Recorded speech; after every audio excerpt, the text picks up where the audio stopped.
ਸਤਿ ਸ਼੍ਰੀ ਅਕਾਲ ਜੀ। ਪੰਜਾਬੀ ਰੇਡੀਓ ਤੇ ਪੰਜਾਬੀ ਟੀਵੀ USA ਵੇਖ ਸੁਣ ਰਹੇ ਸਾਰੇ ਸਰੋਤਿਆਂ ਦਾ ਬਹੁਤ-ਬਹੁਤ ਸਵਾਗਤ ਹੈ। ਇਸ ਸਮੇਂ ਦੇ ਵਿਸ਼ੇਸ਼ ਪ੍ਰੋਗਰਾਮ ਬਿਯੋਂਡ ਦਾ ਹੈਡਲਾਈਨਸ ਵਿਦ ਮਨਦੀਪ ਪੂਨੀਆ ਦੇ ਵਿੱਚ। ਪ੍ਰੋਗਰਾਮ 'ਚ ਦੇਸ਼-ਵਿਦੇਸ਼ ਦੇ ਨਾਲ ਜੁੜੀਆਂ ਹੋਈਆਂ ਅਹਿਮ ਖਬਰਾਂ ਤੇ ਪਾਈਦਾ ਚਾਨਣਾ ਤੇ ਸਾਥ ਹੁੰਦਾ ਹੈ ਸੀਨੀਅਰ ਪੱਤਰਕਾਰ ਮਨਦੀਪ ਪੂਨੀਆ ਜੀ ਦਾ। ਕਰਦੇ ਹਾਂ ਸਵਾਗਤ, ਬਹੁਤ-ਬਹੁਤ ਸਵਾਗਤ ਹੈ ਜੀ। ਜੀ ਸ਼ੁਕਰੀਆ। ਸਤਿ ਸ੍ਰੀ ਅਕਾਲ ਗੁਰਪ੍ਰੀਤ। ਸਤਿ ਸ਼੍ਰੀ ਅਕਾਲ ਜੀ। ਰੁਕ ਕਰੀਏ ਖਬਰਾਂ ਦਾ ਤਾਂ ਸਭ ਤੋਂ ਪਹਿਲੀ ਖਬਰ ਤੇ ਚੱਲਦੇ ਹਾਂ ਤਾਂ ਗੱਲ ਸੱਟੇਬਾਜ਼ੀ ਐਪਸ ਦੇ ਚੱਲ ਰਹੇ ਕੇਸ ਦੀ ਕਰਦੇ ਹਾਂ। ਇਸ ਦੇ ਵਿੱਚ ਵੈਸੇ ਕਈ ਕ੍ਰਿਕਟਰ ਤੇ ਨਾਮੀ ਹੋਰ ਕਲਾਕਾਰ ਫਸੇ ਸੀ। ਯੁਵਰਾਜ ਸਿੰਘ ਤੇ ਸੋਨੂ ਸੂਦ ਦੀ ਸੰਪੱਤੀ ਕਹਿੰਦੇ ਜ਼ਬਤ ਕੀਤੀ ਹੈ। ਹਾਂਜੀ, ਖਾਸਾ ਵੱਡਾ ਮਾਮਲਾ ਹੈ ਇਹ ਜੀ ਤੇ ਇਹਦੇ 'ਚ ਬਹੁਤ ਸਾਰੇ ਜਿਹੜੇ ਸੈਲੀਬ੍ਰਿਟੀ ਹੈਗੇ ਆ ਉਹ ਇਨਵੋਲਵ ਰਹੇ ਹੈਗੇ। ਸੱਟੇਬਾਜ਼ੀ ਐਪਸ ਨੂੰ ਲੈ ਕੇ ਪਹਿਲਾਂ ਵੀ ਇੰਡੀਆ ਦੇ ਵਿੱਚ ਖਾਸੀ ਗੱਲਬਾਤ ਹੁੰਦੀ ਰਹੀ ਹੈ। ਜਦੋਂ ਵੀ T20 ਵਰਲਡ ਕੱਪ ਜਾਂ IPL ਵਗੈਰਾ ਚੱਲਦੇ ਨੇ ਜੀ ਉਦੋਂ ਇਹ ਮਾਮਲੇ ਨਿਕਲ ਕੇ ਆਉਂਦੇ ਨੇ। ਇੱਕ ਵੱਡੀ ਕਾਰਵਾਈ ਹੁਣ ਦੇਖਣ ਨੂੰ ਮਿਲੀ ਹੈ। ਉਹਦੇ 'ਚ ਯੁਵਰਾਜ ਸਿੰਘ, ਸੋਨੂ ਸੂਦ ਵਰਗੇ ਹੋਰ ਵੀ ਕਈ ਸੈਲੀਬ੍ਰਿਟੀ ਹੈਗੇ ਆ, ਜਿਵੇਂ ਐਕਟਰੈਸ ਨੇਹਾ ਸ਼ਰਮਾ ਹੈ। ਉਹਨਾਂ ਦੀ ਜਿਹੜੀ ਪ੍ਰੋਪਰਟੀਜ਼ ਹੈਗੀਆਂ ਉਹਨਾਂ ਨੂੰ ਜ਼ਬਤ ਕੀਤਾ ਗਿਆ ਹੈਗਾ। ਜੀ ਤੇ ਇਹਦੇ 'ਚ ਇਹੀ ਹੈ ਕਿ ਜਿਹੜੀ ਮੀਡੀਆ ਰਿਪੋਰਟਸ ਹੈਗੀਆਂ ਉਹ ਤਾਂ ਉਰਵਸ਼ੀ ਰੋਟੇਲਾ, ਅੰਕੁਸ਼ ਹਾਜਰਾ ਅਤੇ ਹੋਰ ਜਿਹੜੇ ਸਾਬਕਾ ਕ੍ਰਿਕਟਰ ਨੇ, ਰੋਬਿਨ ਉਥੱਪਾ, ਉਹਨਾਂ ਦਾ ਵੀ ਨਾਂ ਆ ਰਿਹਾ ਹੈਗਾ। ਜੀ ਈਵਨ ਕਈ ਪੋਲੀਟੀਸ਼ੀਅਨਾਂ ਦਾ ਵੀ ਨਾਂ ਹੈਗਾ। ਸੋਨੂ ਸੂਦ ਦੀ ਲਗਭਗ 1 ਕਰੋੜ ਦੀ ਪ੍ਰੋਪਰਟੀ, ਮਿਮੀ ਚੱਕਰਵਰਤੀ ਦੀ 59 ਲੱਖ ਦੀ, ਯੁਵਰਾਜ ਸਿੰਘ ਦੀ 2.5 ਕਰੋੜ ਦੀ ਜਿਹੜੀ ਪ੍ਰੋਪਰਟੀ ਹੈ ਉਹ ਜ਼ਬਤ ਕੀਤੀ ਗਈ ਹੈ। ਤੇ ਇਹਦੇ 'ਚ ਫੈਡਰਲ ਪ੍ਰੋਬ ਏਜੰਸੀ ਜਿਹੜੀ ਹੈਗੀ ਆ, prevention of money laundering act PMLA ਦੇ ਤਹਿਤ ਇਸ ਮਾਮਲੇ ਦੀ ਜਾਣਕਾਰੀ ਪੁੱਛਗਿੱਛ ਚੱਲ ਰਹੀ ਹੈ। ਤੇ ਜਿਹੜੀ ਈਡੀ ਨੇ ਵੀ ਐਕਟਰ ਸੋਨੂ ਸੂਦ ਤੋਂ 7 ਘੰਟੇ ਤੱਕ ਪੁੱਛਗਿੱਛ ਕੀਤੀ ਹੈ ਤੇ ਉਹਨਾਂ ਦੇ ਜਿਹੜੇ PMLA ਦੇ ਤਹਿਤ ਹੀ ਜਿਹੜੇ ਬਿਆਨ ਹੈ ਉਹ ਦਰਜ ਕੀਤੇ ਗਏ ਹੈਗੇ ਆ। ਤਕਰੀਬਨ ਜਿਹੜੇ ਸਾਬਕਾ ਕ੍ਰਿਕਟਰ ਨੇ, ਜੇ ਸਿਖਰ ਧਵਨ, ਸੁਰੇਸ਼ ਰੈਨਾ, ਉਹਨਾਂ ਦੀ ਵੀ ਗੱਲ ਕਰ ਲਈਏ ਤਾਂ ਉਹਨਾਂ ਦਾ 11.25 ਕਰੋੜ ਰੁਪਏ ਦੀ ਉਹਨਾਂ ਦੀ ਜਿਹੜੀ ਪ੍ਰੋਪਰਟੀ ਹੈ ਉਹ ਜ਼ਬਤ ਕੀਤੀ ਗਈ ਸੀ। ਹਰਭਜਨ ਸਿੰਘ, ਸਿਖਰ ਧਵਨ, ਯੁਵਰਾਜ ਸਿੰਘ, ਸੁਰੇਸ਼ ਰੈਨਾ, ਰੋਬਿਨ ਉਥੱਪਾ, ਇਹ ਵੱਡੇ ਨਾਂ ਨੇ ਜੀ ਜਿਨ੍ਹਾਂ ਦੇ ਨਾਂ ਸਭ ਤੋਂ ਉਛਲ ਕੇ ਆ ਰਹੇ ਨੇ। ਬਾਕੀ ਬਾਲੀਵੁੱਡ ਦੇ ਤਾਂ ਕਈ ਸਾਰੇ ਸੈਲੀਬ੍ਰਿਟੀਜ਼ ਹੈਗੇ ਆ ਜਿਨ੍ਹਾਂ ਦੇ ਨਾਂ ਇਸ ਜਿਹੜਾ ਆਪਾਂ ਕਹਿ ਲਈਏ ਸੱਟੇਬਾਜ਼ੀ ਹੈ ਇਸ 'ਚ ਆਇਆ ਗਾ। ਤੇ ਸੱਟੇਬਾਜ਼ੀ ਜਿਹੜੀ ਐਪਸ ਹੈਗੀਆਂ ਇਹ ਖਾਸਾ ਮੁਨਾਫਾ ਇਹ ਖੱਟਦੀਆਂ ਨੇ ਜਦੋਂ ਕ੍ਰਿਕਟ ਵਗੈਰਾ ਚੱਲਦਾ ਗਾ ਤੇ ਲੋਕਾਂ ਦੇ ਖਾਸੇ ਪੈਸੇ ਇਹਦੇ 'ਚ ਲੱਗਦੇ ਨੇ। ਤੇ ਇਹ ਜਿਹੜਾ ਮੁਨਾਫਾ ਇਹ ਸੈਲੀਬ੍ਰਿਟੀਜ਼ ਹੀ ਕਮਾ ਰਹੀਆਂ ਨੇ। ਇਹ ਤੇ ਅੱਜ ਇਹਨਾਂ ਦੀ ਈਡੀ ਨੇ ਪ੍ਰੋਪਰਟੀ ਜ਼ਬਤ ਕੀਤੀ ਹੈ ਜੀ। ਜੀ ਇਸ ਤੋਂ ਅੱਗੇ ਜੇਕਰ ਆਪਾਂ ਗੱਲ ਕਰੀਏ ਤਾਂ ਉਧਰ ਕਹਿੰਦੇ ਵੀ ਸੰਸਦ ਦੀਆਂ ਪੌੜੀਆਂ ਦੇ ਉੱਪਰ ਕਈ ਸੰਸਦਾਂ ਨੇ ਰਾਤ ਭਰ ਧਰਨਾ ਦਿੱਤਾ। ਅਜਿਹਾ ਕਿਉਂ ਕਰਨਾ ਪਿਆ ਜੀ? ਦੇਖੋ, ਜਿਹੜਾ ਮਨਰੇਗਾ ਬਿੱਲ ਸੀਗਾ, ਮਨਰੇਗਾ ਦਾ ਜਿਹੜਾ ਕਾਨੂੰਨ ਸੀ ਉਹਨੂੰ ਉਸ ਦੀ ਥਾਂ ਤੇ ਇੱਕ ਨਵਾਂ ਬਿੱਲ ਪਾਸ ਕੀਤਾ ਗਿਆ, ਜੀ ਰਾਮ ਜੀ, ਉਹਨੂੰ ਲੈ ਕੇ ਹੰਗਾਮਾ ਕੀਤਾ ਗਿਆ। ਆਪੋਜੀਸ਼ਨ ਦੇ ਜਿਹੜੇ MPs ਨੇ ਉਹ ਲਗਾਤਾਰ ਅੰਦੋਲਨ ਵੀ ਕਰਦੇ ਰਹੇ। ਉਹਨਾਂ ਨੇ ਜਦੋਂ ਬਿੱਲ ਪਾਸ ਹੋ ਰਿਹਾ ਸੀ, ਬਿੱਲ ਤੇ ਡਿਬੇਟ ਚੱਲ ਰਹੀ ਸੀ, ਉਦੋਂ ਬਿੱਲ ਦੀਆਂ ਕਾਪੀਆਂ ਵੀ ਪਾੜੀਆਂ ਤੇ 18 ਘੰਟੇ ਲੋਕ ਸਭਾ ਦੇ ਵਿੱਚ ਤੇ ਰਾਜ ਸਭਾ ਦੇ ਵਿੱਚ 14 ਘੰਟੇ ਦੀ ਚਰਚਾ ਹੋਈ। ਵਿਪਕਸ਼ ਨੇ ਦੋਵੇਂ ਸਦਨਾਂ ਦਾ ਬਾਈਕਾਟ ਕੀਤਾ ਤੇ ਸਾਰੀ ਰਾਤ ਜਿਹੜੇ ਹੈਗੇ ਆ ਵਿਪਕਸ਼ ਦੇ ਆਗੂ, ਆਪੋਜੀਸ਼ਨ ਜਿਹੜੇ MPs ਨੇ ਉਹ ਕਹਿ ਲਈਏ ਕਿ ਪੌੜੀਆਂ ਤੇ ਬੈਠੇ ਰਹੇ। ਉਹਨਾਂ ਨੇ ਅੰਦੋਲਨ ਕੀਤਾ। ਬਾਅਦ 'ਚ ਇਹ ਦੱਸਿਆ ਜਾ ਰਿਹਾ ਹੈਗਾ ਕਿ ਜਿਹੜੀ ਮੁਲਾਕਾਤ ਹੈ ਪ੍ਰਿਅੰਕਾ ਗਾਂਧੀ ਦੀ ਉਹ ਵੀ ਹੋਈ ਹੈ ਤੇ ਪ੍ਰਿਅੰਕਾ ਗਾਂਧੀ ਨੇ ਸਪੀਕਰ ਓਮ ਬਿਰਲਾ ਨੇ ਚਾਹ ਵਾਸਤੇ ਆਮੰਤਰਿਤ ਕੀਤਾ ਸੀ। ਇਸ ਦੌਰਾਨ ਪ੍ਰਿਅੰਕਾ ਗਾਂਧੀ, ਰਾਜਨਾਥ ਸਿੰਘ, ਚਿਰਾਗ ਪਾਸਵਾਨ ਅਤੇ ਕਾਨੂੰਨ ਮੰਤਰੀ ਅਰਜੁਨ ਰਾਮ ਮੇਘਵਾਲ ਵੀ ਸੀ। ਤੇ ਇਹਦੇ 'ਚ ਇਹੀ ਮਹਾਤਮਾ ਗਾਂਧੀ ਦਾ ਨਾਂ ਹਟਾਏ ਜਾਣ ਤੋਂ ਇਲਾਵੇ ਜਿਹੜੇ ਆਪੋਜੀਸ਼ਨ ਦੇ ਆਰੋਪ ਇਹ ਵੀ ਨੇ ਕਿ ਇਹ ਜਿਹੜਾ ਨਾਂ ਲੈ ਕੇ ਆਇਆ ਗਿਆ ਇਹ ਮਨਰੇਗਾ ਨੂੰ ਖਤਮ ਕਰਨ ਵਾਸਤੇ ਤੇ ਮਜ਼ਦੂਰਾਂ ਤੇ ਚੋਟ ਮਾਰਨ ਵਾਸਤੇ ਲੈ ਕੇ ਆਇਆ ਗਿਆ ਹੈਗਾ। ਜਿਹੜੇ ਲੀਡਰ ਆਫ ਅਪੋਜੀਸ਼ਨ ਰਾਜ ਸਭਾ ਦੇ ਵਿੱਚ ਨੇ, ਕਾਂਗਰਸ ਦੇ ਮਲਿਕਾਰਜੁਨ ਖੜਗੇ, ਉਹਨਾਂ ਨੇ ਕਿਹਾ ਕਿ ਮੈਂ ਮਾਂ ਕੀ ਕਸਮ खाता हूँ, भारत माँ की कसम खाकर कहता हूँ, ये कानून गरीबों के लिए नहीं। ਤਾਂ ਉਹਨਾਂ ਦਾ ਸਾਫ਼ ਸੀਗਾ ਕਿ ਇਹ ਜਿਹੜਾ ਕਾਨੂੰਨ ਨਵਾਂ ਮਨਰੇਗਾ ਵਾਲਾ ਲੈ ਕੇ ਆਇਆ ਜਾ ਰਿਹਾ ਹੈਗਾ, ਜਿਹਦਾ ਨਾਂ ਇਹੀ ਬਦਲ ਕੇ ਜੀ ਰਾਮ ਜੀ ਕਰ ਦਿੱਤਾ। ਪਹਿਲੀ ਗੱਲ ਤਾਂ ਇਹ ਹੈ ਕਿ ਇਹ ਇੱਕ ਕਮਿਊਨਲ ਨਾਂ ਹੈਗਾ। ਮਤਲਬ ਇਸ ਮੁਲਕ 'ਚ ਬਥੇਰੇ ਆਪਾਂ ਨੂੰ ਪਤਾ ਕਿ ਧਰਮ ਨੇ, ਹੋਰ ਦੂਜੇ ਹੋਰ ਵੀ ਨੇ। ਮਤਲਬ ਇਸ ਕਿਸਮ ਦਾ ਨਾਂ ਕਿਵੇਂ ਹੋ ਸਕਦਾ ਗਾ? ਮਜ਼ਦੂਰ ਤਾਂ ਮਤਲਬ ਸਾਰੇ ਧਰਮਾਂ ਤੋਂ ਨੇ। ਜੀ ਰਾਮ ਜੀ ਨਾਂ ਆਪਣੇ ਆਪ 'ਚ ਹੀ ਉਸ ਹਿਸਾਬ ਨਾਲ ਡਿਬੇਟ, ਹਾਲਾਂਕਿ ਉਹਦੀ ਫੁੱਲ ਫਾਰਮ ਕਰੋਗੇ ਤਾਂ ਮਤਲਬ ਕੁਛ ਹੋਰ ਹੈਗੀ ਆ, ਪਰ ਜੀ ਰਾਮ ਜੀ ਕਹਿ ਕੇ ਜਿਸ ਹਿਸਾਬ ਨਾਲ ਸ਼ਿਵਰਾਜ ਚੌਹਾਨ ਨੇ ਕਿਹਾ ਕਿ ਰਾਮ ਦੀ ਸਥਾਪਨਾ ਕਰ ਰਹੇ ਹਾਂ, ਤਾਂ ਉਹ ਮਤਲਬ ਦਿਖਾ ਰਿਹਾ ਸੀਗਾ ਕਿ ਇੱਕ ਕਮਿਊਨਲ ਪੋਲੀਟਿਕਸ ਜਿਹੜੀ BJP ਦੀ, ਉਹਨੂੰ ਕਿਤੇ ਨਾ ਕਿਤੇ ਮੱਦੇ ਨਜ਼ਰ ਰੱਖਦੇ ਹੋਏ ਇਹ ਕਾਨੂੰਨ ਲੈ ਕੇ ਆਏ ਨੇ। ਤੇ ਉਹਦਾ ਇਹ ਜਿਹੜਾ ਵਿਰੋਧ ਹੈ ਇਹ ਆਪੋਜੀਸ਼ਨ ਪਾਰਟੀਆਂ ਵਾਲੇ ਸਾਰੇ ਐਮਪੀਜ਼ ਕਰ ਰਹੇ ਨੇ ਤੇ ਮਤਲਬ ਪੂਰੀ ਰਾਤ ਜਿਹੜਾ ਹੈਗਾ ਆਪਾਂ ਕਹਿ ਸਕਦੇ ਹਾਂ ਕਿ ਧਰਨਾ ਸੰਸਦ ਦੀ ਸੀੜੀਆਂ ਤੇ ਚੱਲਿਆਗਾ ਤੇ ਸਾਰੀ ਰਾਤ ਜਿਹੜੇ ਬਾਹਰ ਬੈਠੇ ਰਹੇ, ਅੰਦਰ ਡਿਬੇਟ ਚੱਲ ਰਹੀ ਸੀਗੀ ਤੇ ਬਾਹਰ ਅੰਦੋਲਨ ਤੇ ਆਪੋਜੀਸ਼ਨ ਪਾਰਟੀਆਂ ਦੇ ਜਿਹੜੇ ਐਮਪੀਜ਼ ਸੀਗੇ ਉਹ ਧਰਨੇ ਤੇ ਬੈਠੇ ਸੀਗੇ। ਟੋਟਲ ਉੱਦਾਂ ਇਸ ਜਿਹੜਾ ਇਹ ਵਿੰਟਰ ਸੈਸ਼ਨ ਵੀ ਉੱਦਾਂ ਕਨਕਲੂਡ ਹੋ ਗਿਆ, ਮੈਂ ਤੁਹਾਨੂੰ ਦੱਸਾਂ ਜੀ ਤੇ ਜੀ 1 ਦਸੰਬਰ ਤੋਂ ਲੈ ਕੇ 19 ਦਸੰਬਰ ਤੱਕ ਇਹ ਵਿੰਟਰ ਸੈਸ਼ਨ ਚੱਲਿਆਗਾ ਤੇ ਅੱਜ ਆਖਰੀ ਦਿਨ ਸੀ। ਜੀ 14 ਬਿੱਲ ਲੈ ਕੇ ਆਉਣ ਦੀ ਗੱਲ ਕਹੀ ਸੀ ਕੇਂਦਰ ਸਰਕਾਰ ਨੇ, ਪਰ ਸਿਰਫ 12 ਬਿੱਲ ਪੇਸ਼ ਕੀਤੇ ਗਏ। ਉਹਨਾਂ 'ਚ ਸਿਰਫ 8 ਬਿੱਲ ਜਿਹੜੇ ਪਾਸ ਹੋਏ। 2 ਜਿਹੜੇ ਬਿੱਲ ਸੀਗੇ ਉਹ ਜੇਪੀਸੀ ਜਿਹੜੀ ਜੁਆਇੰਟ ਪਾਰਲੀਮੈਂਟਰੀ ਕਮੇਟੀ ਹੁੰਦੀ ਹੈ ਉਹਦੇ ਜੀ ਕੋਲ ਭੇਜ ਦਿੱਤੇ ਗਏ ਜੀ ਤੇ ਇਹਦੇ 'ਚ ਮਤਲਬ ਕਾਂਗਰਸ ਨੇ ਆਰੋਪ ਲਾਇਆ ਬੀਜੇਪੀ ਤੇ ਕਿ ਇਹਨਾਂ ਨੇ ਜਿਹੜੇ ਇਸ ਸੈਸ਼ਨ ਦੀ ਸ਼ੁਰੂਆਤ ਰਵਿੰਦਰਨਾਥ ਟੈਗੋਰ ਦੇ ਅਪਮਾਨ ਨਾਲ ਕੀਤੀ ਤੇ ਅੰਤ ਇਹਨਾਂ ਨੇ ਮਹਾਤਮਾ ਗਾਂਧੀ ਦੇ ਅਪਮਾਨ ਨਾਲ ਇਹਨਾਂ ਨੇ ਇਸ ਨੂੰ ਖਤਮ ਕੀਤਾ ਹੈਗਾ। ਜੀ ਤੇ ਜਵਾਹਰ ਲਾਲ ਨਹਿਰੂ ਨੂੰ ਵੀ ਵਿੱਚ ਇਹਨਾਂ ਨੇ ਆਪਾਂ ਨੂੰ ਪਤਾ ਕਿ ਕਈ ਸਾਰੇ ਇਸ਼ੂ ਜੋ ਕੁਝ ਵੀ ਅੱਜ ਕੱਲ੍ਹ ਮੁਲਕ 'ਚ ਹੁੰਦਾ ਹੈਗਾ ਉਹਦਾ ਸਾਰਾ ਦੋਸ਼ ਜਵਾਹਰ ਲਾਲ ਨਹਿਰੂ ਦੇ ਮੜ ਦਿੱਤਾ ਜਾਂਦਾ ਹੈਗਾ। ਤਾਂ ਜੀ ਉਹ ਵੀ ਇਹ ਟ੍ਰੈਂਡ ਚੱਲ ਰਿਹਾ ਹੈਗਾ। ਜਵਾਹਰ ਲਾਲ ਨਹਿਰੂ, ਮਹਾਤਮਾ ਗਾਂਧੀ ਅਤੇ ਰਵਿੰਦਰਨਾਥ ਟੈਗੋਰ ਇਹ 3 ਜਣੇ ਸੀਗੇ ਜਿਨ੍ਹਾਂ ਨੂੰ ਜਲੀਲ ਇਸ ਵਾਰ ਬੀਜੇਪੀ ਨੇ ਇਸ ਸੈਸ਼ਨ 'ਚ ਕੀਤਾ ਹੈਗਾ।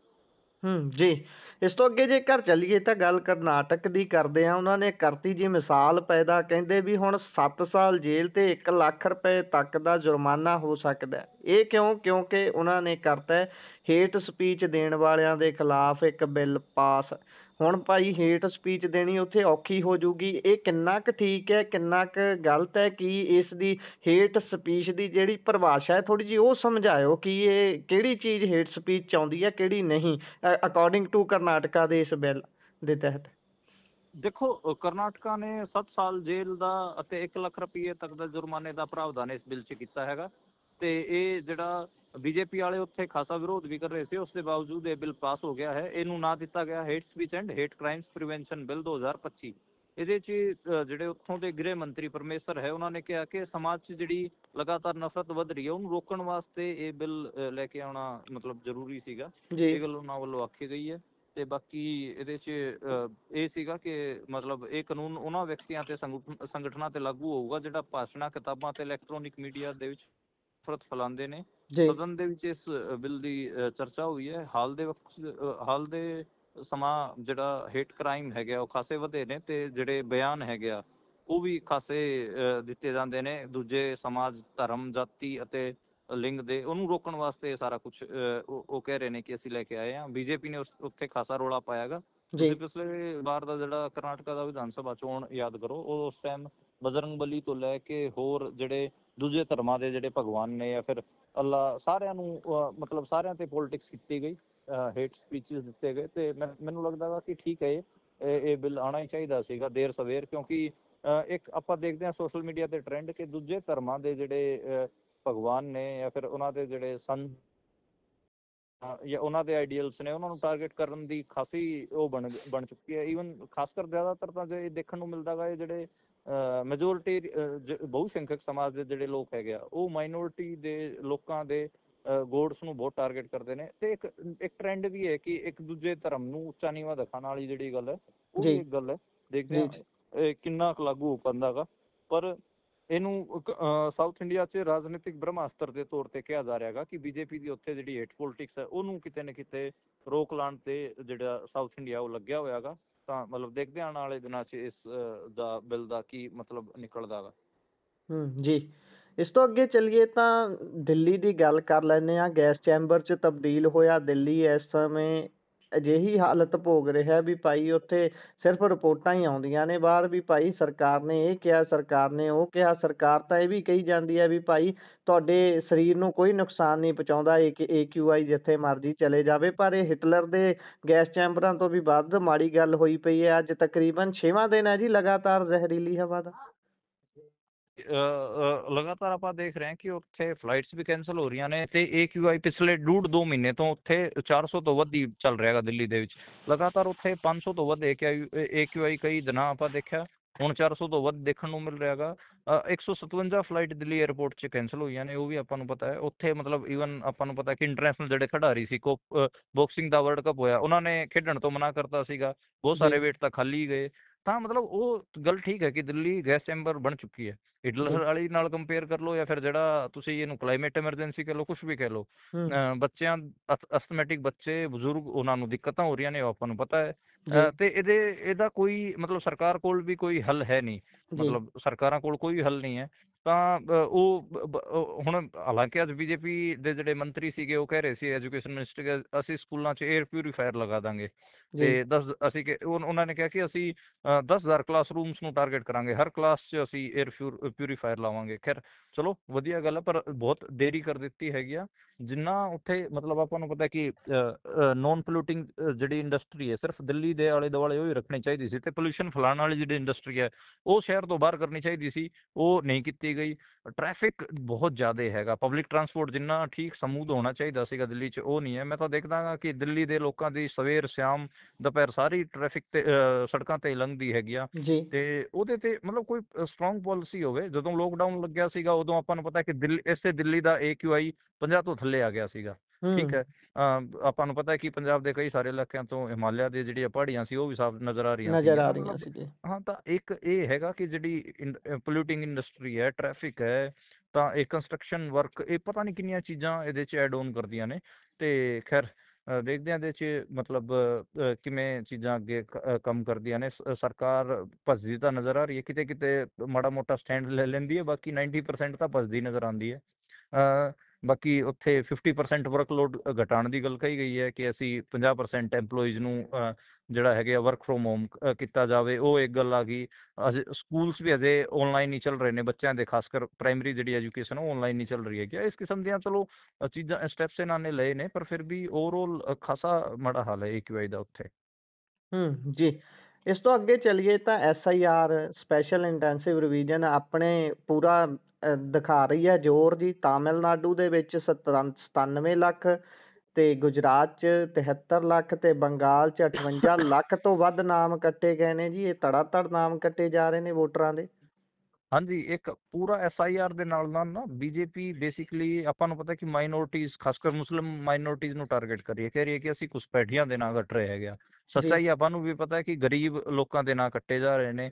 ਗਰੀਬ ਲੋਕਾਂ ਤੋਂ ਨੂੰ ਕਿਹਾ ਜਾ ਰਿਹਾ ਕਿ ਤੁਸੀਂ ਇਹ ਡਾਕੂਮੈਂਟ ਲਾਓ, ਇਹ ਲੈ ਕੇ ਆਓ, ਉਹ ਲੈ ਕੇ ਆਓ। ਉਹ ਵਿਚਾਰੇ ਕਿੱਥੋਂ ਲੈ ਕੇ ਆਉਣਗੇ ਜਿਨ੍ਹਾਂ ਦੀ ਆਪਾਂ ਨੂੰ ਪਤਾ ਕਿ ਕਿੰਨੇ ਕੁ ਬੰਦੇ, ਤਕਰੀਬਨ 8 ਤੋਂ 10% ਲੋਕ ਤਾਂ ਆਪਣੇ ਮੁਲਕ 'ਚ ਹੋਮਲੈਸ ਹੀ ਹੈਗੇ ਆ, ਜਿਹੜੇ ਫੁੱਟਪਾਥਾਂ ਤੇ ਸੌਂਦੇ ਨੇ। ਜੀ। ਉਹਨਾਂ ਦੇ ਕੋਲ ਚਲੋ ਮਾੜਾ ਮੋਟਾ ਕੋਈ ਰਾਈਟ ਸੀਗਾ, ਉਹ ਵੀ ਇਹ ਹੋਣ ਦੀ ਗੱਲ ਕਰ ਹੀ ਰਹੇ ਨੇ।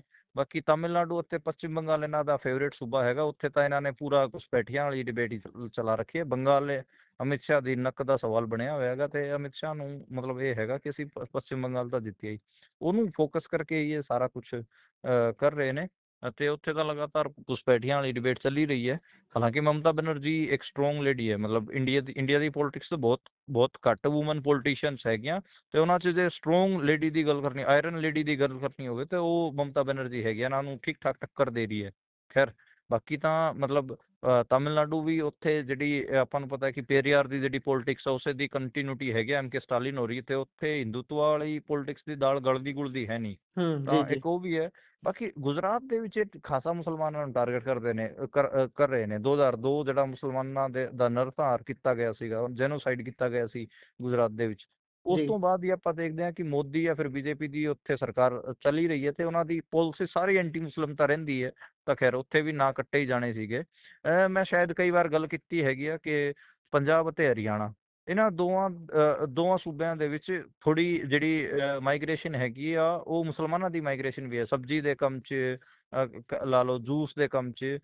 ਖਾਸ ਕਰ ਜਿਹੜਾ ਵੈਸਟਰਨ ਉੱਤਰ ਪ੍ਰਦੇਸ਼ ਦਾ ਮੁਸਲਮਾਨ ਹੈ, ਉੱਤਰ ਪ੍ਰਦੇਸ਼ ਦਾ ਜਿਹੜਾ ਮੁਸਲਮਾਨ ਹੈ, ਉਹਦਾ ਅੱਜ ਦੇ ਟਾਈਮ ਜੇ ਉਹਨੇ ਕੋਈ ਕੰਮਕਾਰ ਕਰਕੇ ਖਾਣਾ ਗਾ, ਮਜ਼ਦੂਰੀ ਦਿਹਾੜੀ ਕਰਨੀ ਹੈਗੀ ਆ, ਤਾਂ ਜੀ। ਉਹਦੇ ਫੇਵਰੇਟ ਸੂਬੇ ਪੰਜਾਬ ਅਤੇ ਹਰਿਆਣਾ ਬਣੇ ਹੋਏ ਨੇ। ਉਹ ਵੀ ਹੂੰ। ਇੱਕ ਹੈਗਾ। ਤਾਂ ਉਹ ਰੀਜ਼ਨ ਵੀ ਇਹੀ ਹੈ ਕਿ ਉਹਨਾਂ ਨੂੰ ਉੱਥੇ ਭਜਾਇਆ ਜਾ ਰਿਹਾ ਹੈਗਾ। ਉਹਨਾਂ ਦੇ ਵੋਟਰ ID ਕਾਰਡ ਕੱਟੇ ਜਾ ਰਹੇ ਨੇ, ਜਾਂ ਫਿਰ ਹੋਰ ਰਾਸ਼ਨ ਪਾਣੀ ਤੋਂ ਲੈ ਕੇ, ਔਰ ਸਰਕਾਰਾਂ ਦੀਆਂ ਜਿਹੜੀਆਂ ਨੀਤੀਆਂ ਨੇ ਉਹ ਵੀ ਪਤਾ ਹੈ ਉੱਥੇ ਐਂਟੀ ਮੁਸਲਿਮ ਨੇ, ਤੇ ਜੀ। ਉਹ ਇੱਕ ਚੱਕਰ ਹੈਗਾ। ਤਾਂ ਖੈਰ ਕਿਉਂਕਿ ਹਰਿਆਣਾ ਪੰਜਾਬ ਉਸ ਹਿਸਾਬ ਨਾਲ ਇਸਲਾਮੋਫੋਬੀਆ ਵੀ ਨਹੀਂ ਇੱਥੇ, ਦੂਜੇ ਧਰਮ ਦੇ ਲੋਕਾਂ ਨੂੰ ਹੇਟ ਵੀ ਨਹੀਂ ਕਰਦੇ। ਤਾਂ ਜੀ। ਜੀ। ਉਹ ਇੱਕ ਸੇਫ ਥਾਂ ਵੀ ਬਣ ਜਾਂਦੀ ਹੈ। ਪਰ ਉਹਦਾ ਇੱਕ ਦਿੱਕਤ ਇਹ ਹੈ ਕਿ ਅੱਗੇ ਆਉਣ ਵਾਲੇ ਸਮਾਂ 'ਚ ਫਿਰ ਇੱਕ ਦੂਜੀ ਸਮੱਸਿਆ ਵੀ ਖੜੀ ਹੁੰਦੀ ਹੈ, ਪਰ ਉਹਨੂੰ ਕੋਈ ਡੀਲ ਕਰਨ ਵਾਸਤੇ ਤਿਆਰ ਹੈ ਨਹੀਂ। ਜੀ। ਇਹ ਬੜਾ ਮਤਲਬ ਅਜੀਬ ਹੀ ਆਪਾਂ ਕਹਿ ਲਈਏ ਕਿ ਕਾਫੀ ਅੱਡ ਕਿਸਮ ਦਾ ਮਾਮਲਾ ਹੁਣ ਬਣ ਰਿਹਾ ਗਾ। ਜੀ। ਉਧਰ ਕਹਿੰਦੇ ਵੀ ਚੰਡੀਗੜ੍ਹ ਦੇ ਵਿੱਚ ਅੰਮ੍ਰਿਤ ਸ਼ਾਹ ਦਾ ਦੌਰਾ ਸੀ, ਇਸ ਤੋਂ ਪਹਿਲਾਂ ਅਧਿਆਪਕ ਗ੍ਰਿਫਤਾਰ ਕੀਤੇ ਗਏ ਨੇ। ਇਹ ਕਿਉਂ ਜੀ? ਹਾਂਜੀ, ਚੰਡੀਗੜ੍ਹ 'ਚ ਅੱਜ ਦੌਰਾ ਹੈਗਾ ਅਮਿਤ ਸ਼ਾਹ ਦਾ। ਉਸ ਤੋਂ ਬਾਅਦ ਉਹ ਹਿਮਾਚਲ ਵੀ ਜਾਣਗੇ ਤੇ ਉਸ ਤੋਂ ਪਹਿਲਾਂ ਜਿਹੜੇ ਬੇਸਿਕਲੀ ਕਾਲਜ ਦੇ ਪ੍ਰੋਫੈਸਰ ਸੀਗੇ, ਗੁਰਪ੍ਰੀਤ ਜੀ, ਸਾਰੇ ਕਾਲਜਾਂ ਜੀ, ਦੇ ਜਿਹੜੇ ਪ੍ਰੋਫੈਸਰ ਸੀ, ਇਹਨਾਂ ਦੀ ਯੂਨੀਅਨ ਹੈਗੀ ਆ। ਇਹ ਸਾਰੇ ਕੁਝ ਚੀਜ਼ਾਂ ਮੰਗਣਾ ਚਾਹੁੰਦੇ ਸੀਗੇ। ਇੱਕ ਤਾਂ ਸੈਲਰੀ ਦਾ ਮਸਲਾ ਸੀਗਾ, ਇਹਨਾਂ ਦੀ ਏਜ ਆਫ ਰਿਟਾਇਰਮੈਂਟ ਦਾ ਮਸਲਾ ਸੀਗਾ, ਹੋਰ ਜਿਹੜੀਆਂ ਸੁਵਿਧਾਵਾਂ ਹੈਗੀਆਂ ਕੇਂਦਰ ਦੀਆਂ ਉਹ ਨਹੀਂ ਮਿਲਦੀਆਂ ਇਹਨਾਂ ਨੂੰ, ਉਹਦਾ ਸੀਗਾ। ਹੋਰ ਵੀ ਕਈ ਚੀਜ਼ਾਂ ਸੀਗੀਆਂ, ਉਹਨਾਂ ਨੂੰ ਲੈ ਕੇ ਇਹ ਅਮਿਤ ਸ਼ਾਹ ਨੂੰ ਮਿਲਣਾ ਚਾਹ ਰਹੇ ਸੀ, ਪੀਸਫੁਲ ਪ੍ਰੋਟੈਸਟ ਕਰਨਾ ਚਾਹ ਰਹੇ ਸੀਗੇ। ਪਰ ਕਿਉਂਕਿ ਉਹ ਗ੍ਰਹਿ ਮੰਤਰੀ ਨੇ, ਕਿੱਥੇ ਉਹਨਾਂ ਦੇ ਪ੍ਰੋਟੈਸਟ ਵਾਲਾ ਕਿੱਥੇ ਚੱਲਦਾ ਹੈਗਾ ਉਹਨਾਂ ਦੇ ਅੱਗੇ, ਉਹਨਾਂ ਨੂੰ ਡਿਟੇਨ ਕਰ ਲਿਆ ਗਿਆ ਚੰਡੀਗੜ੍ਹ ਪੁਲਿਸ ਵੱਲੋਂ। ਤੇ ਜੀ, ਅਧਿਆਪਕਾਂ ਦੇ ਜਿਹੜੇ ਆਗੂ ਸੀਗੇ ਉਹ ਤਾਂ ਕੱਲ ਰਾਤ ਨੂੰ ਵੀ ਡਿਟੇਨ ਕਰ ਲਏ ਗਏ ਸੀ। ਬਾਕੀ ਅੱਜ ਜਿਹੜੇ ਜੋ ਵੀ ਜਿੱਤੇ ਮਾੜਾ ਮੋਟਾ ਕੀਤਾ ਇਹਨਾਂ ਨੇ, ਸਾਰੇ ਕਿਤੇ ਡਿਟੇਨ ਕੀਤੇ ਗਏ। ਤੇ ਮਤਲਬ ਤੁਸੀਂ ਕਹਿ ਸਕਦੇ ਹੋ ਕਿ ਚੰਡੀਗੜ੍ਹ ਪੁਲਿਸ ਅੱਜ ਖਾਸੀ ਮੁਸਤੈਦ ਸੀ। ਜੀ, ਇਹਨਾਂ ਨੇ ਪੱਤਾ ਵੀ ਨਹੀਂ ਹਿੱਲਣ ਦਿੱਤਾ। ਤੇ ਜਿੰਨੇ ਵੀ ਚਾਹ ਰਹੇ ਸੀਗੇ ਕਿ ਅਸੀਂ ਕੋਈ ਰਿਪਰੈਜ਼ੈਂਟੇਸ਼ਨ ਦੇਵਾਂਗੇ ਮਿਲ ਕੇ ਗ੍ਰਹਿ ਮੰਤਰੀ ਨੂੰ, ਜੀ, ਕਿਸੇ ਦੀ ਕੋਈ ਰਿਪਰੈਜ਼ੈਂਟੇਸ਼ਨ ਤਾਂ ਦੂਰ, ਉਹਨਾਂ ਨੂੰ ਮਤਲਬ ਸਾਹ ਲੈਣ ਤੱਕ ਦੀ ਵੀ ਇਜਾਜ਼ਤ ਅੱਜ ਚੰਡੀਗੜ੍ਹ ਪੁਲਿਸ ਨੇ ਨਹੀਂ ਦਿੱਤੀ ਹੈਗੀ ਆ। ਖੈਰ, ਜੀ, ਇਹ ਕਿਸੇ ਡੈਮੋਕ੍ਰੈਟਿਕ ਮੁਲਕ ਵਾਸਤੇ ਚੰਗੀ ਗੱਲ ਤਾਂ ਹੈ ਨਹੀਂ। ਜੇ ਬਿਲਕੁਲ। ਉਹਨਾਂ ਦੇ ਨਾਗਰਿਕ ਜਾਂ ਫਿਰ ਉਹਨਾਂ ਦੇ ਕਰਮਚਾਰੀ ਜੇ ਮਿਲਣਾ ਚਾਹ ਰਹੇ ਨੇ ਆਪਣੇ ਗ੍ਰਹਿ ਮੰਤਰੀ ਨੂੰ, ਆਪਣਾ ਡੈਲੀਗੇਸ਼ਨ ਜਾਂ ਆਪਣਾ ਮੈਮੋਰੈਂਡਮ ਦੇਣਾ ਚਾਹ ਰਹੇ ਨੇ, ਤੇ ਉਹ ਦੇ ਦਿੱਤਾ ਜਾਣਾ ਚਾਹੀਦਾ ਸੀਗਾ। ਮਤਲਬ ਕੀ ਦਿੱਕਤ ਸੀ ਇਹਦੇ 'ਚ? ਪਰ ਖੈਰ, ਪੁਲਿਸ ਪਤਾ ਨਹੀਂ ਆਪਣੀ ਕਿਸਮ ਦੀ, ਜਾਂ ਫਿਰ ਕਹਿ ਲਓ ਕਿ ਜਿਹੜੇ ਹੁਕਮਰਾਨ ਨੇ ਉਹ ਫਿਰ ਆਪਣੇ ਕਿਸਮ ਨਾਲ ਚੱਲਦੇ ਨੇ। ਉਹਨਾਂ ਨੇ ਨਹੀਂ ਚੁਣਿਆ ਨਾਗਰਿਕਾਂ ਨਾਲ ਗੱਲਬਾਤ ਕਰਨ ਦਾ। ਜੀ। ਇਹੀ ਤਾਂ ਖਾਸੀਅਤ ਹੈ ਨਾ ਇਸ ਦੇਸ਼ ਦੀ। ਇੱਥੇ ਤਾਂ ਦੌਰਾ ਬੇਸ਼ੱਕ 10 ਦਿਨ ਬਾਅਦ ਹੋਵੇ, 10 ਦਿਨ ਹੂੰ। ਪਹਿਲਾਂ ਹੀ ਟੀਮਾਂ ਆਉਣੀਆਂ ਸ਼ੁਰੂ ਹੋ ਜਾਂਦੀਆਂ ਨੇ, ਆਲੇ ਦੁਆਲੇ ਚੈਕਿੰਗ ਕਰਨੀਆਂ ਸ਼ੁਰੂ ਕਰ ਦਿੰਦੀਆਂ ਨੇ। ਸਾਰੇ ਜਾਣਦੇ ਨੇ ਜਿਹੜੀ ਇਹਨਾਂ ਦਾ ਪ੍ਰੋਟੋਕਾਲ ਹੁੰਦਾ ਕਿੱਡਾ ਤਕੜਾ ਹੁੰਦਾ ਹੈ। ਦੂਰ ਦੂਰ ਤੱਕ ਮਾਰ ਰੱਖੀ ਜਾਂਦੀ ਹੈ ਵੀ ਕਿਤੇ ਕੋਈ ਵੀ ਚਿੜੀ ਹੂੰ। ਪਰ ਵੀ ਨਾ ਮਾਰ ਜਾਵੇ। ਇਸ ਤੋਂ ਅੱਗੇ ਜੇਕਰ ਆਪਾਂ ਚੱਲੀਏ ਤਾਂ ਜੇਲ੍ਹ ਦੇ ਵਿੱਚੋਂ ਰਾਜੋਆਣਾ ਦਾ ਅਕਾਲ ਤਖ਼ਤ ਸਾਹਿਬ ਨੂੰ ਲਿਖਿਆ ਪੱਤਰ ਕੀ ਕਹਿੰਦਾ ਜੀ? ਚਿੱਠੀ ਉਹਨਾਂ ਦੀ ਖਾਸ ਇਸ ਸਮੇਂ ਜਦੋਂ ਸ਼ਹੀਦੀ ਪੰਦਰਵਾੜਾ ਬਣਾ ਰਹੇ ਹਾਂ। ਨਹੀਂ, ਬਿਲਕੁਲ। ਜਿਹੜਾ ਇਹ ਲੈਟਰ ਹੈਗਾ, ਜੀ, ਇਹ ਆਇਆਗਾ ਤੋਂ ਆਇਆ ਰਾਜੋਆਣਾ ਜੀ ਦਾ।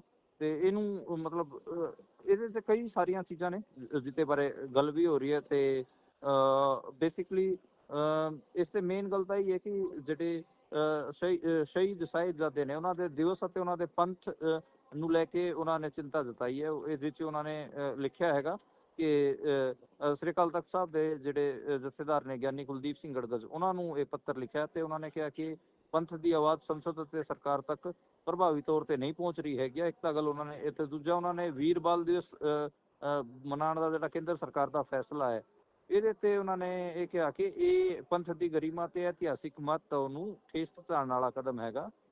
ਤੇ ਇਹ ਗੱਲ ਉਹਨਾਂ ਵੱਲੋਂ ਆਖੀ ਗਈ ਹੈ।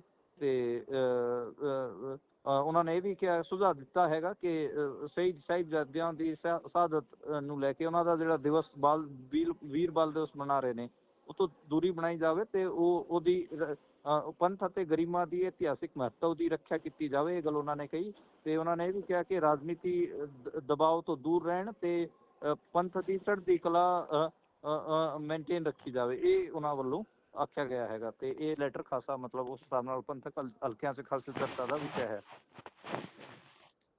ਜੀ। ਉਧਰ ਨਵਜੋਤ ਸਿੱਧੂ ਹੁਣੀ ਸ਼ਿਵਾਲਿਕ ਰੇਂਜ ਦੇ ਉੱਪਰ ਕਬਜ਼ੇ ਦੀ ਇੱਕ ਲਿਸਟ ਪਾਈ ਹੈ, ਕਿੰਨੀ ਕੁ ਸੱਚੀ ਤੇ ਕਿੰਨੀ ਕੁ ਉਹ ਗਲਤ ਹੈ? ਦੇਖੋ, ਇਹ ਗੱਲ ਬਿਲਕੁਲ ਸੱਚੀ ਹੈ। ਪੰਜਾਬ ਦਾ ਲੀਡ ਆਪਾਂ ਨੂੰ ਪਤਾ ਕਿ ਉਹਦੇ ਸਭ ਤੋਂ ਫੇਵਰੇਟ ਜਿਹੜੇ ਕਬਜ਼ੇ ਵਾਸਤੇ ਜਾਂ ਫਾਰਮ ਹਾਊਸਾਂ ਵਾਸਤੇ ਕਹਿ ਲਓ, ਜਿਹੜੀ ਸਭ ਤੋਂ ਫੇਵਰੇਟ ਥਾਂ ਰਹੀ ਹੈ, ਉਹ ਚੰਡੀਗੜ੍ਹ ਦੇ ਆਲੇ ਦੁਆਲੇ ਜਿਹੜੀ ਲੋਅਰ ਸ਼ਿਵਾਲਿਕ ਰੇਂਜ ਹੈ, ਉਹਨੂੰ ਆਪਾਂ ਕੰਢੀ ਦਾ ਇਲਾਕਾ ਵੀ ਕਹਿੰਦੇ ਹਾਂ। ਉੱਦਾਂ ਉਹ ਹੁਸ਼ਿਆਰਪੁਰ ਤੋਂ ਗੁਰਦਾਸਪੁਰ ਤੋਂ ਸ਼ੁਰੂ ਹੋ ਜਾਂਦੀ ਹੈ, ਹੁਸ਼ਿਆਰਪੁਰ ਤੋਂ, ਤੇ ਟਿਲ ਚੰਡੀਗੜ੍ਹ ਉਹ ਰਹਿੰਦੀ ਆ ਅੱਗੇ। ਹਾਲਾਂਕਿ ਹਰਿਆਣੇ 'ਚ ਵੀ ਹੈਗੀ ਆ, ਪੰਚਕੂਲਾ, ਮੋਰਨੀ ਵਗੈਰਾ, ਉਹ ਸਾਰਾ ਲੋਅਰ ਸ਼ਿਵਾਲਿਕ ਹਿੱਲੀ ਹੈ, ਉਹ ਵੀ ਕੰਢੀ ਦਾ ਉਹੀ ਹੈ ਸਾਰਾ ਕੰਟੀਨਿਊਟੀ। ਤਾਂ ਲੋਅਰ ਰੇਂਜ ਹੈ, ਇੱਥੇ ਆਪਾਂ ਨੂੰ ਪਤਾ ਵੱਡੇ ਵੱਡੇ ਫਾਰਮ ਹਾਊਸ ਨੇ। ਕੈਪਟਨ ਦਾ ਇੱਕ ਫੇਮਸ ਫਾਰਮ ਹਾਊਸ, ਜਿੱਥੇ ਆਪਾਂ ਨੂੰ ਪਤਾ ਕਿ ਅਰੂ ਸਾਲਮ ਵੀ ਆ ਕੇ ਰੁਕਦੀ ਹੁੰਦੀ ਸੀ, ਉਹਨਾਂ ਦਾ ਘਰ ਵੀ ਹੈਗਾ ਉੱਥੇ। ਜੀ, ਤੇ ਉਹਦੇ 'ਚ ਕੈਪਟਨ ਦਾ ਨਾਂ ਵੀ ਹੈ, ਸੁਖਬੀਰ ਬਾਦਲ ਦਾ। ਹਾਲਾਂਕਿ ਇਸ ਲਿਸਟ 'ਚ ਹੈਰਾਨ ਕਰਨ ਵਾਲੀ ਗੱਲ ਇਹ ਹੈ ਕਿ ਸੁਖਬੀਰ ਬਾਦਲ ਦਾ ਨਾਂ ਸ਼ਾਮਿਲ ਨਹੀਂ ਹੈ, ਜਦਕਿ ਸੁਖਬੀਰ ਬਾਦਲ ਦਾ ਹੋਟਲ ਜਿਹੜਾ ਸੁਖ ਵਿਲਾਸ ਹੈਗਾ ਉਹ ਕੰਢੀ ਰੇਂਜ 'ਚ ਹੀ ਆਉਂਦਾ ਹੈਗਾ। ਖੈਰ, ਇਹਦੇ 'ਚ ਪੰਜਾਬ ਦੇ ਜਿਹੜੇ ਕਾਂਗਰਸ ਦੇ ਅਧਿਅਕਸ਼ ਨੇ ਰਾਜਾ ਵੜਿੰਗ, ਉਹਨਾਂ ਦਾ ਵੀ ਨਾਂ ਹੈਗਾ। ਚੇਤਨ ਗੁਪਤਾ, ਸਵਿੰਦਰ ਸਿੰਘ, ਰਜਿੰਦਰ ਭੁੱਲਰ, ਮੇਜਰ ਕੰਵਲਜੀਤ, ਅਮਰਪਾਲ, ਸੁਰਜੀਤ ਸਿੰਘ ਪਰਿਵਾਰ, ਇਹ ਸਾਰੇ ਨੇ। ਤੇ ਕੰਢੀ ਰੇਂਜ ਦੇ ਵਿੱਚ ਆਪਾਂ ਨੂੰ ਪਤਾ ਕਿ ਇੱਕ ਨਵੀਂ ਸ਼ਿਵਾਲਿਕ ਰੇਂਜ ਪੰਜਾਬ ਸਰਕਾਰ ਇੱਕ ਨਵਾਂ ਕਾਨੂੰਨ ਵੀ ਲਿਆਈ ਹੈ ਕਿ 1 ਕਿੱਲੇ ਦਾ ਵੀ ਫਾਰਮ ਹਾਊਸ ਉਹ ਪਾਸ ਕਰਨ ਵਾਸਤੇ ਕਹਿ ਰਹੇ ਨੇ। ਪਹਿਲਾਂ ਇੱਥੇ ਫਾਰਮ ਹਾਊਸ ਵਗੈਰਾ ਪਾਸ ਨਹੀਂ ਹੁੰਦੇ ਸੀ। ਜੀ ਸੈਕਸ਼ਨ 4 ਲੱਗਿਆ ਹੁੰਦਾ ਸੀ। ਬੇਸਿਕਲੀ ਜੰਗਲਾਤ ਦੀ ਜ਼ਮੀਨ ਸੀ ਯਾਰ, ਤੇ ਜੀ ਛੋਟੇ ਪਹਾੜ ਸੀਗੇ ਇੱਥੇ, ਜਿਹੜੀ ਵਾਈਲਡ ਲਾਈਫ ਵੀ ਆਪਾਂ ਨੂੰ ਦੇਖਣ ਨੂੰ ਮਿਲਦੀ ਸੀਗੀ। ਕਈ ਕਿਸਮ ਦੀ ਵਾਈਲਡ ਲਾਈਫ ਇੱਥੇ ਸੀਗੀ, ਹੁਣ ਤੇਂਦੂਏ ਤੱਕ ਵੀ ਇੱਥੇ ਸੀਗੇ। ਜੀ ਤੇ ਵਾਟਰ ਬੋਡੀਜ਼ ਸੀ, ਜਿਵੇਂ ਆਪਾਂ ਨੂੰ ਪਤਾ ਕਿ ਅਡਰ ਡੈਮ ਬਣੇ ਹੋਏ ਨੇ, ਉਹ ਜੀ ਸਾਰਾ ਸੀਗਾ। ਤੇ ਪ੍ਰੋਟੈਕਟਿਡ ਲੈਂਡ ਸੀਗੀ, ਪਰ ਇੱਥੇ ਜਿਹੜੇ ਪੰਜਾਬੀ ਐਲੀਟ ਹੈਗੇ ਆ, ਉਹਨਾਂ ਦਾ ਖਾਸਾ ਇੰਟਰਸਟ ਰਹਿੰਦਾ ਗਾ ਇਹਨਾਂ ਕੰਢੀ ਦੇ ਪਹਾੜਾਂ 'ਚ ਫਾਰਮ ਹਾਊਸ ਬਣਾਉਣ ਦਾ। ਤਾਂ ਸਾਰੇ ਪੋਲੀਟੀਸ਼ੀਅਨ ਬੈਠੇ ਵੀ ਨੇ, ਮਤਲਬ ਈਵਨ ਮੈਂ ਤੁਹਾਨੂੰ ਹੈਰਾਨੀ ਹੋਊਗੀ, ਜਿਹੜੇ ਪੰਥਕ ਆਗੂ ਨੇ ਸਿਮਰਨਜੀਤ ਸਿੰਘ ਮਾਨ, ਜੀ ਉਹਨਾਂ ਦੇ ਪਰਿਵਾਰ ਦੀ ਇੱਥੇ ਘੱਟੋ ਘੱਟ 5000 ਏਕੜ ਜ਼ਮੀਨ ਹੋਊਗੀ।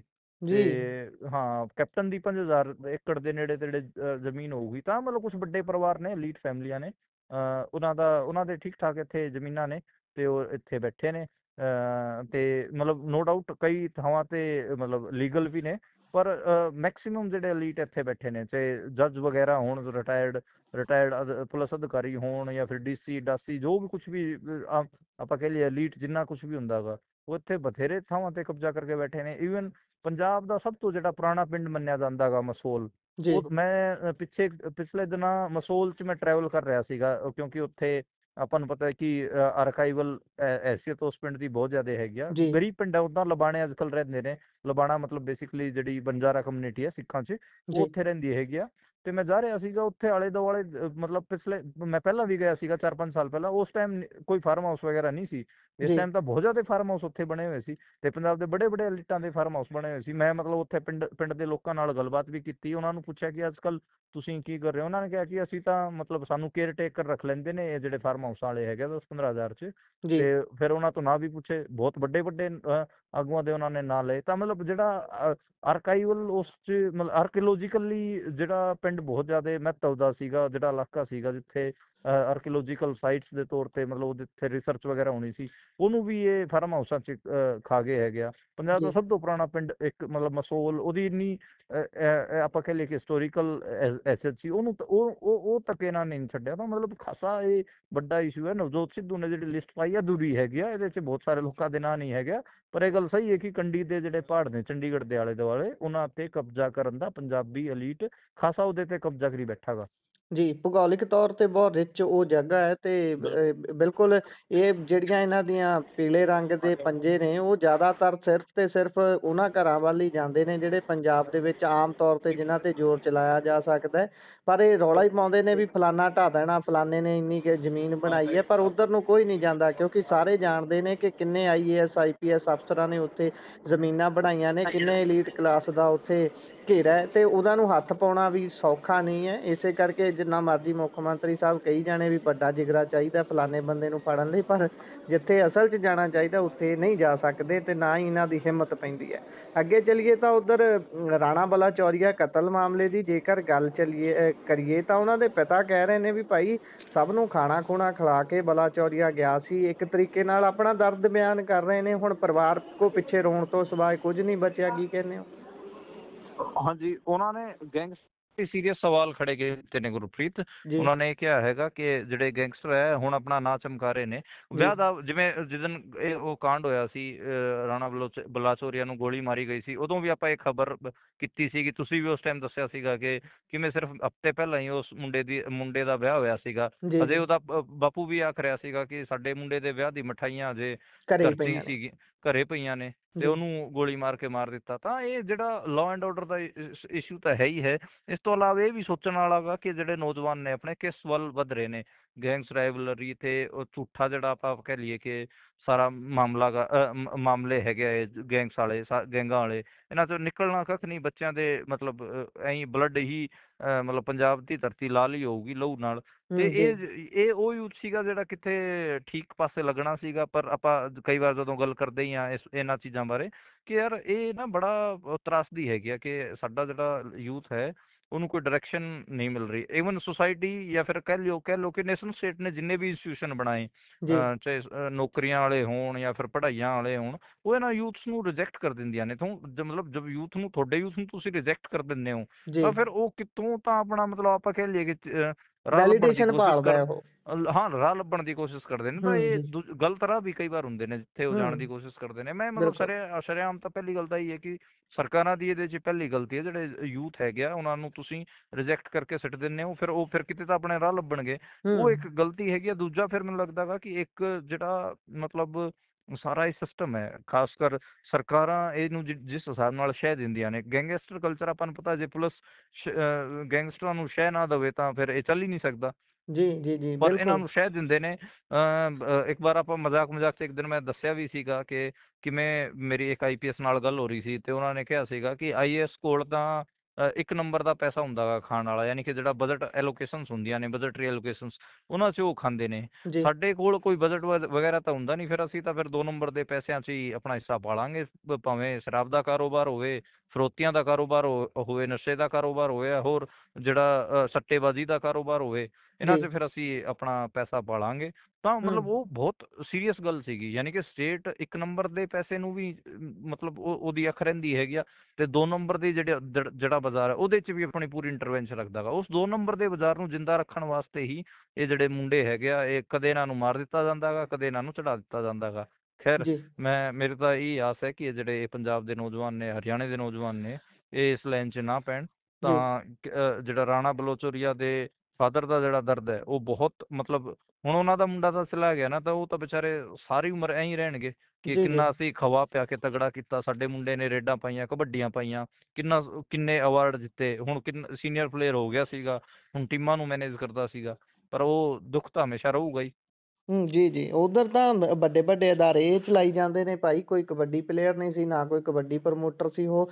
ਚਲੋ ਖੈਰ ਉਹਨਾਂ ਦੀ ਆਪਣੀ ਇੱਕ ਪਕੜ ਹੈ, ਉਹਨਾਂ ਦੇ ਆਪਣੇ ਸੋਰਸ ਨੇ। ਪਰ ਇੱਥੇ ਮੈਂ ਛੋਟੀ ਜਿਹੀ ਟਾਈਮਲਾਈਨ ਤੁਹਾਡੇ ਨਾਲ ਸਾਂਝੀ ਕਰਨਾ ਚਾਹੂੰਗਾ। ਪਹਿਲਾਂ ਆਪਾਂ ਮਾਝੇ ਦੀ ਗੱਲ ਕਰਦੇ ਸੀ ਵੀ ਭਾਈ ਮਾਝਾ ਗੈਂਗਲੈਂਡ ਬਣਦਾ ਜਾ ਰਿਹਾ, ਪਰ ਹੁਣ ਇਹ ਦੁਆਬੇ ਵੱਲ ਨੂੰ ਕੰਮ ਤੁਰ ਪਿਆ। ਇਹ ਰਾਣਾ ਬਿਲਕੁਲ ਬਲਾਚੌਰੀਆ ਜਿਹੜਾ ਬਲਾਚੌਰ ਹੈ ਦੁਆਬੇ ਦਾ ਹੀ ਹਿੱਸਾ ਹੈ, ਉਹਦਾ ਸੁਹਾਣਾ ਬਿਲਕੁਲ ਸਾਹਿਬ ਕਤਲ ਹੁੰਦਾ ਹੈ। ਉਸ ਦਾ ਜਿਸ ਦਿਨ ਕਤਲ ਹੁੰਦਾ ਉਸ ਤੋਂ ਅਗਲੇ ਦਿਨ ਡੈੱਡ ਬੋਡੀ ਆਉਂਦੀ ਹੈ, ਉਸ ਦਾ ਹਲੇ ਸਿਵਾ ਠੰਡਾ ਨਹੀਂ ਹੋਇਆ ਸੀ। ਤੇ ਉਸ ਤੋਂ ਬਾਅਦ ਹੀ ਇੱਥੇ ਹੁਸ਼ਿਆਰਪੁਰ ਦੇ ਵਿੱਚ ਪੈਂਦਾ ਹਰਿਆਣਾ, ਉੱਥੇ ਲੜਕਾ 22-23 ਸਾਲ ਦਾ ਜਿਮ ਨੂੰ ਜਾ ਰਿਹਾ ਸੀ, ਪਿੱਛੋਂ ਕੋਈ ਆਉਂਦਾ ਹੈ, ਉਸ ਦੇ ਗੋਲੀ ਮਾਰ ਦਿੰਦਾ ਹੈ। ਉਸ ਤੋਂ ਬਿਲਕੁਲ ਬਾਅਦ ਖਬਰ ਆਉਂਦੀ ਹੈ ਜੀ ਅਗਲੇ ਦਿਨ ਹੀ ਕਿ ਇਨਕਾਊਂਟਰ ਹੋ ਗਿਆ ਰਾਣਾ ਬਲਾਚੌਰੀਆ ਦੇ ਇੱਕ ਜਿਹੜਾ ਉਸ ਨੂੰ ਮਾਰਨ ਆਏ ਸੀ ਉਹਨਾਂ ਦੇ ਵਿੱਚੋਂ ਇੱਕ ਦਾ। ਬਿਲਕੁਲ ਤੇ ਨਾਲ ਦੀ ਨਾਲ ਉਹ ਹਾਲੇ ਆਪਾਂ ਗੱਲ ਡਿਸਕਸ ਹੀ ਕਰ ਰਹੇ ਸੀ ਕਿ ਇਸ ਤੋਂ ਬਾਅਦ ਕੱਲ ਖਬਰ ਆਉਂਦੀ ਹੈ ਵੀ ਟਾਂਡੇ ਦੇ ਵਿੱਚ, ਹੁਸ਼ਿਆਰਪੁਰ ਜ਼ਿਲ੍ਹੇ ਦੇ ਟਾਂਡੇ ਦੇ ਵਿੱਚ ਇੱਕ ਮੋਟਰਸਾਈਕਲ ਮਕੈਨਿਕ ਦੀ ਗੋਲੀ ਮਾਰ ਦਿੰਦੇ ਨੇ। ਉਹਦੀ ਅੱਜ ਜ਼ਿੰਮੇਵਾਰੀ ਲੈ ਲਈ ਹੈ ਤੇ ਅੱਜ ਉਹਨਾਂ ਚੋਂ ਇੱਕ ਦਾ ਇਨਕਾਊਂਟਰ ਕਰਤਾ। ਤੇ ਅੱਜ ਸ਼ਾਮ ਦੇ ਵੇਲੇ ਹੀ ਇੱਧਰ ਜਲੰਧਰ ਦੇ ਵਿੱਚ ਕਿਸ਼ਨਗੜ੍ਹ ਪੈਂਦਾ ਹੈ, ਕਾਲਾ ਬੱਕਰਾ ਦੇ ਨਜ਼ਦੀਕ, ਉੱਥੇ ਪੰਪ ਦੇ ਉੱਪਰ ਕਿਸੇ ਕਾਲਜ ਦੀ ਪ੍ਰਧਾਨਗੀ ਨੂੰ ਲੈ ਕੇ ਚਰਚਾ ਚੱਲਦਿਆਂ ਨੌਜਵਾਨ ਗੋਲੀਆਂ ਚਲਾ ਦਿੰਦੇ ਨੇ। 12-13 ਰਾਉਂਡ ਫਾਇਰ ਹੋਏ ਨੇ। ਉੱਥੇ ਇੱਕ ਸਟੂਡੈਂਟ ਦੀ ਛਾਤੀ 'ਚ ਗੋਲੀ ਲੱਗੀ ਹੈ, ਇੱਕ ਦੇ ਮੋਢੇ ਤੇ ਗੋਲੀ ਲੱਗੀ ਹੈ। ਉੱਥੇ ਇੱਕ ਨੂੰ ਪੈਂਚਰ ਕਰਕੇ ਪੁਲਿਸ ਗੱਡੀ 'ਚ ਬਿਠਾਉਂਦਿਆਂ ਸ਼ਾਨ ਨਾਲ ਤਸਵੀਰਾਂ ਖਿਚਾ ਰਹੀ ਸੀ। ਕੀ ਇਨਕਾਊਂਟਰ ਕਰਨਾ ਮਾਣ ਵਾਲੀ ਗੱਲ ਹੈ? ਪਹਿਲਾਂ ਤੁਸੀਂ ਉਹ ਸਥਿਤੀ ਬਣਨ ਕਿਉਂ ਦਿੰਦੇ ਹੋ? ਇਹ ਤਾਂ ਵੱਡਾ ਸਵਾਲ ਹੈ ਨਾ। ਇਸ ਤੇ ਕੋਈ ਕੰਨ ਨਹੀਂ ਧਰਨਾ ਚਾਹੁੰਦਾ। ਇਹ ਦਿਖਾਉਣਾ ਚਾਹੁੰਦੇ ਨੇ ਵੀ ਅਸੀਂ ਮਾਮਲੇ ਸੌਟ ਆਊਟ ਕਰ ਲਏ, ਅਸੀਂ ਗੈਂਗਸਟਰ ਨੂੰ ਫੜ ਲਿਆ ਜਿਹਨੇ ਕੀਤਾ ਸੀ, ਪਰ ਉਹ ਕੀਤਾ ਕਰਨ ਵਾਲੀ ਸਿਚੁਏਸ਼ਨ 'ਚ ਆਇਆ ਕਿਉਂ? ਇਹ ਵੱਡੇ ਸਵਾਲ ਨੇ। ਇਹ ਤੁਸੀਂ ਸਹੀ ਕਹਿ ਰਹੇ ਹੋ। ਅੱਜ ਹਰਿਆਣੇ 'ਚ ਮੈਂ ਵੀ ਚੈੱਕ ਕਰਿਆ ਸੀ, 5 ਥਾਵਾਂ ਤੇ ਗੋਲੀਬਾਰੀਆਂ ਹੋਈਆਂ ਨੇ। ਜੀ ਠੀਕ ਹੈ, ਇੱਕ ਥਾਂ ਤੇ ਤਾਂ ਮਤਲਬ 30 ਰਾਉਂਡ ਫਾਇਰਿੰਗ ਹੋਈ ਹੈ। ਜੀ ਤੇ ਉਹ ਹਾਂ ਮਤਲਬ ਇੱਕ ਬਿਜ਼ਨਸਮੈਨ ਦੇ ਸ਼ਰਾਬ ਠੇਕੇਦਾਰ ਸੀਗਾ, ਉਹਦੇ ਠੇਕਿਆਂ ਤੇ। ਮਤਲਬ ਇਹ ਆਪਣੇ ਆਪ 'ਚ ਹੀ ਇਹ ਪੂਰਾ ਗੇਮ ਹੈ। ਇਹਦੇ 'ਚ ਹਰਿਆਣਾ ਹੋਵੇ, ਪੰਜਾਬ ਹੋਵੇ, ਬੁਰੀ ਤਰੀਕੇ ਨਾਲ ਇਹ ਗੈਂਗਲੈਂਡ ਬਣਦਾ ਜਾ ਰਿਹਾ ਹੈਗਾ। ਜੀ ਤੇ ਸਰਕਾਰਾਂ ਬਸ ਉਹੀ ਹੈ, ਪੁਲਿਸ ਵਾਲੇ ਜਿਹੜੇ ਨੌਜਵਾਨ ਨੇ 20-20, 22-22 ਸਾਲ ਦੇ, ਉਹਨਾਂ ਨੂੰ ਪੰਚਰ ਕਰਕੇ, ਯਾਨੀ ਕਿ ਉਹਨਾਂ ਦੇ ਪੈਰਾਂ 'ਚ ਗੋਲੀ ਗਾਲੀ ਮਾਰ ਕੇ ਅਵਾਰਡ ਵੂਰਡ ਲੈ ਲੈਂਦੇ ਨੇ, ਮੀਡੀਆ 'ਚ ਵਾਹਵਾਹੀ ਖੱਟ ਲੈਂਦੇ ਨੇ। ਪਰ ਇਸ਼ੂ ਏਦਾਂ ਦਾ ਏਦਾਂ ਹੀ ਹੈ।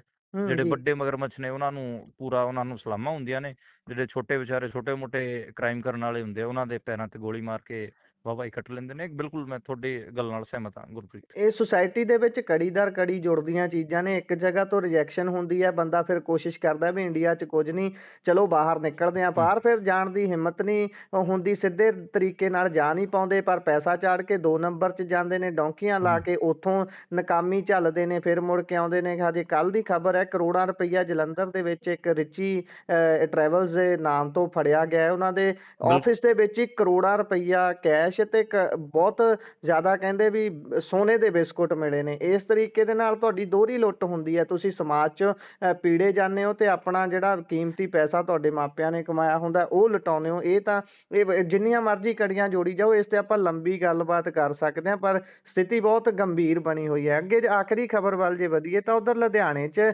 ਵਿਧਾਇਕ ਇਆਲੀ ਹੋਣੀ ਕਹਿ ਰਹੇ ਨੇ ਵੀ ਸੁਖਬੀਰ ਬਾਦਲ ਸਾਹਿਬ ਜਦਾਂ ਮੁੜੋ, ਆਪਣੇ ਨਿੱਜੀ ਸਵਾਰਥ ਛੱਡੋ, ਪੰਥਕ ਏਕਤਾ ਲਈ ਕੰਮ ਕਰੋ, ਨਹੀਂ ਤਾਂ ਸੰਗਤ ਫੈਸਲਾ ਲਊਗੀ। ਪਰ ਸੰਗਤ ਨੇ ਫੈਸਲਾ ਪਤਾ ਨਹੀਂ ਕਦੋਂ ਲੈਣਾ ਹੈ। ਜਿਹੜੀ ਇਹ ਪੁਨਰ ਸਰਜੀਤ ਅਕਾਲੀ ਦਲ ਬਣੀ ਸੀ ਉਹ ਤਾਂ ਬਣਦਿਆਂ ਹੀ ਖਿੰਡਰਨੀ ਸ਼ੁਰੂ ਹੋ ਗਈ ਹੈ। ਅੱਜ ਸ਼ਾਇਦ ਉਹਨਾਂ ਦੀ ਪਲੇਠੀ ਬੈਠਕ ਸੀ, ਜਿਹੜੇ ਨੁਮਾਇੰਦੇ ਚੁਣੇ ਗਏ ਸੀ ਉਹਨਾਂ ਦੇ ਵੱਲੋਂ। ਤੁਸੀਂ ਸਹੀ ਕਹਿ ਰਹੇ ਹੋ ਕਿ ਜਿਹੜੀ ਪੁਨਰ ਸੁਰਜੀਤ ਬਣੀ ਸੀ ਉਹਨੂੰ ਲੈ ਕੇ ਤਾਂ ਮਤਲਬ ਸੰਸ਼ੈ ਹੈਗਾ। ਈਵਨ ਮਨਪ੍ਰੀਤ ਇਆਲੀ ਜਿਹੜੇ ਹੈਗੇ ਆ ਉਹ ਪੁਨਰ ਸੁਰਜੀਤ ਦੇ ਜਿਹੜੇ ਕਨਵੀਨਰ ਬਣਾਏ ਗਏ, ਪ੍ਰਧਾਨ ਬਣਾਏ ਗਏ, ਉਹਨਾਂ ਨਾਲ ਉਹ ਵਿਚਰ ਕੇ ਰਾਜੀ ਨਹੀਂ। ਉਹ ਵੀ ਆਪਾਂ ਨੂੰ ਦੇਖਣ ਨੂੰ ਮਿਲ ਹੀ ਰਿਹਾ ਹੈਗਾ। ਜਿਹੜੇ ਸਾਬਕਾ ਜਥੇਦਾਰ ਸਾਹਿਬ ਹੈਗੇ ਆ ਉਹਨਾਂ ਨਾਲ ਉਹਨਾਂ ਦੀ ਬਣ ਨਹੀਂ ਰਹੀ। ਹਾਂਜੀ, ਇੱਥੇ ਦੱਸ ਦਈਏ ਮਨਦੀਪ ਜੀ, ਮਾੜਾ ਜਿਹਾ ਦੱਸ ਦਈਏ ਕਿ ਉਹਨਾਂ ਨਾਲ ਜਦੋਂ ਗੱਲਬਾਤ ਕਰਨ ਦੀ ਕੋਸ਼ਿਸ਼ ਕੀਤੀ ਗਈ ਨਾ, ਹਰਪ੍ਰੀਤ ਸਿੰਘ ਹੋਣਾ ਨੇ, ਉਹਨਾਂ ਦਾ ਬਿਆਨ ਆਇਆ ਸੀ ਵੀ ਭਾਈ ਚੰਗਾ ਹੋਇਆ ਇਹ ਕਿ ਸਾਨੂੰ ਕੰਮ ਨਹੀਂ ਕਰਨ ਦਿੰਦੇ ਸੀ ਸੰਗਠਨ 'ਚ, ਹੁਣ ਕੰਮ ਤਾਂ ਕਰਾਂਗੇ ਚੱਜ ਨਾਲ, ਜਦੋਂ ਇਹ ਮਨਪ੍ਰੀਤ ਇਆਲੀ ਹੋਣਾ ਦਾ ਬਿਆਨ ਆਇਆ। ਨਹੀਂ, ਉਹ ਬਿਲਕੁਲ ਤੁਸੀਂ ਸਹੀ ਕਹਿ ਰਹੇ ਹੋ। ਬੜਾ ਅਜੀਬ ਹੈ, ਪੰਥਕ ਏਕਤਾ ਬਣ ਨਹੀਂ ਰਹੀ। ਹਾਲਾਂਕਿ ਮਤਲਬ ਪੰਜਾਬ 'ਚ ਪੰਥਕ ਪੋਲੀਟਿਕਸ ਇਲੈਕਟੋਰਲ ਉਸ ਲਿਹਾਜ਼ 'ਚ ਮਤਲਬ ਜ਼ਰੂਰਤ ਲੋੜ ਤਾਂ ਹੈਗੀ ਆ, ਪਰ ਕੁਛ ਏਕਤਾ ਦਿਖ ਨਹੀਂ ਰਹੀ। ਤੇ ਜਿਹੜੇ ਡਿਸਕ੍ਰੈਡਿਟਡ ਜਿਹੜੀ ਲੀਡਰਸ਼ਿਪ ਹੈ ਉਹ ਜ਼ਿਆਦਾ ਹੈਗੀ ਆ। ਤਾਂ ਉਹ ਇੱਕ ਹੈਗਾ, ਮਤਲਬ ਤੁਸੀਂ ਸਹੀ ਕਹਿ ਰਹੇ ਹੋ। ਜੀ, ਇਸੇ ਦੇ ਨਾਲ ਪ੍ਰੋਗਰਾਮ ਦਾ ਸਮਾਂ ਹੁੰਦਾ ਜੀ ਸਮਾਪਤ। ਤੁਸੀਂ ਜੁੜੇ ਜਾਣਕਾਰੀਆਂ ਸਾਂਝੀਆਂ ਕੀਤੀਆਂ, ਬਹੁਤ ਬਹੁਤ ਧੰਨਵਾਦ ਜੀ। ਧੰਨਵਾਦ ਜੀ।